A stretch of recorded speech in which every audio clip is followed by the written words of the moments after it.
Mr Speaker, 2 weeks ago Christchurch was dealt a cruel blow with another vicious earthquake. The shocks reverberated around New Zealand and in fact across the globe. One of the things that's been particularly moving has been the response from not just my own community but from those across New Zealand in the time of Christchurch's need. So I want to thank all of those that have volunteered in the efforts to rescue and recover those who perished in the Christchurch earthquake. I also want to take this opportunity to thank those who are working in a less visible way. People like those who work at GNS at Wairakei for the vital monitoring work they continue to do around the clock. This is the debate for the budget policy statement, and this government is providing significant assistance, and the budget 2011 will have two main areas of focus, one of which very clearly, Mr Speaker, will be Christchurch. The budget this year will ensure that the government provides adequate resources to support the people of Christchurch and to help rebuild their city. But the budget will also ensure that the government plays its part in improving New Zealand's savings by controlling spending increases and setting a very credible path back to budget surplus. This is a government, Mr Speaker, who is rolling with the punches, and Christchurch was a particularly hard body blow. It is the government's job to provide strong leadership, and that's exactly what we've had with Prime Minister John Key. Sound fiscal policy was the priority for the Prime Minister when he gave a statement to Parliament earlier in February. And sound fiscal policy is still the priority.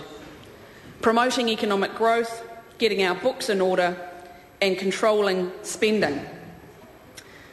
These challenges are the same as businesses up and down New Zealand, community organisations and families who have to control what they are spending and reduce their debts.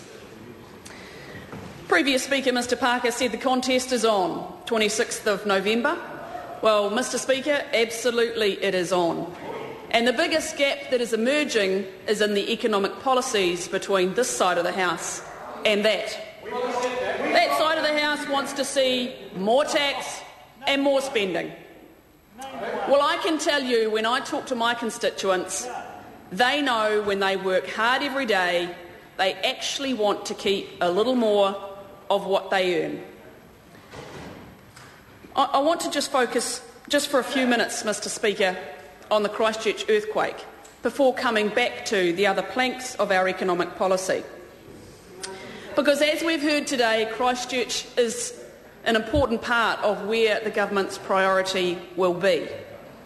It will have a significant impact on our books, both in terms of increased spending, but also the loss in tax that will be collected. So we'll take a responsible, balanced approach to this, Mr Speaker, looking at, in the short term, increasing debt, but as well as taking a closer look at our spending priorities. I think it's fair to say that the response to the immediate needs of the people in Christchurch in terms of rescue, recovery and welfare has been outstanding.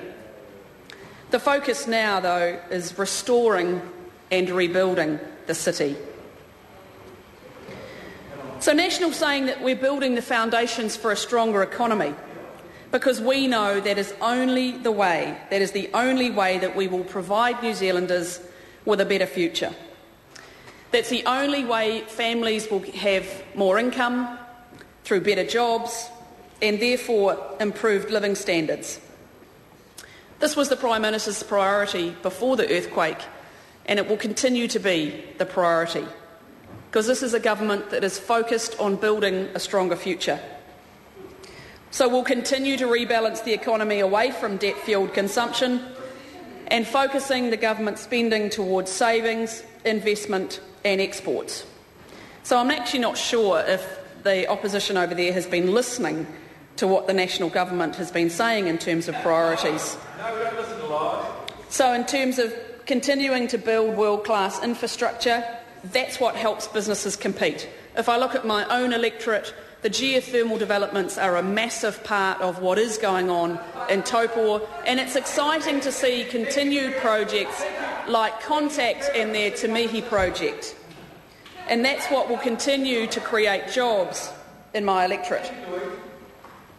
More importantly, though, is helping exporters to sell more of their goods to the world at better prices.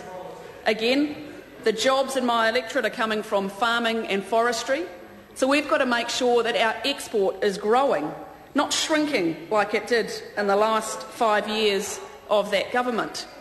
We cannot spend money, as my able colleague Mr Bennett said, we cannot spend money as a government that we're not earning. So I'm not quite sure why those on the other side of the House think that money grows on trees and they can increase their spending commitments like they've already done, $5 billion and counting, Mr Speaker. What we've got to focus on is reducing our reliance on foreign debt and actually building up our own pot of savings and investment here in New Zealand. But in order to look at the importance of why we need to lift our national savings, we do have to look back and look at the state of the economy that we inherited from the other side. The economic growth that we had in the latter part of the 2000s was fuelled by consumption and debt, which was ultimately unsustainable, and it doesn't take much to figure that out. In the 3 years leading to the global financial crisis, our average annual GDP growth was less than 1%, and on a per capita basis was negative. So this means we went into recession at the start of 2008, which was 9 months ahead of the global financial crisis. So we actually need, Mr Speaker, we need our export sector to be strong and healthy and growing. And as I said before, the vast majority of jobs in my electorate come from farming and forestry. It's been exciting in the last few weeks to hear from our CRIs and to find out just exactly how much value they are adding and will continue to add over the years ahead to our export sector, whether it's in forestry, whether it's in agriculture, or whether it's in exciting industries like mining and a company in Tokoroa that is expanding their export base because of work that they are doing with our CRIs, which means more jobs in Tokoroa and more export dollars for the country. So if we look at spending, in the last 2 budgets, we've identified $2 billion of spending and redirected it to higher priority areas, frontline services, whether it's in health, education, or as our Minister of Police is doing so well, keeping our communities safe. So we're expecting to continue that work, Mr Speaker, with Budget 2011. It's about paying down debt and spending a little less to make sure that we have a solid foundation for sustainable growth, because we don't want to have growth that is not sustainable over the longer period of time. I want to talk briefly about our assets and the fact that this is a government who needs to look at the way the assets we own and the model of ownership that we have.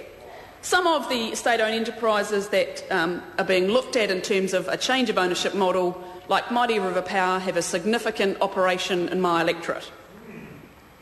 And it's interesting when you talk to people about whether or not they believe that we should be looking at changes to how the way these assets are owned. And it's interesting, or it's actually, no, it's not interesting, Mr Speaker, it's quite heartbreaking when you listen to constituents who have lost masses of amounts of money that they have saved and saved and saved over decades in the collapses of finance companies. And when they see the opportunity to invest in solid companies like Mighty River Power, there's an opportunity that is presented to them that wasn't there before. And another significant group who are interested in these investment opportunities are iwi groups. Because in terms of some of the settlements that we are proceeding with at a rate far faster than the Labour government ever did, all of a sudden we will have communities that will have money that they want to invest, and they'll invest locally in areas that will create jobs in their community. So Budget 2011 is about getting our books in order, controlling our spending and reducing our debt. Honourable Trevor Mallard. Mr. Speaker, I'd just like to make a very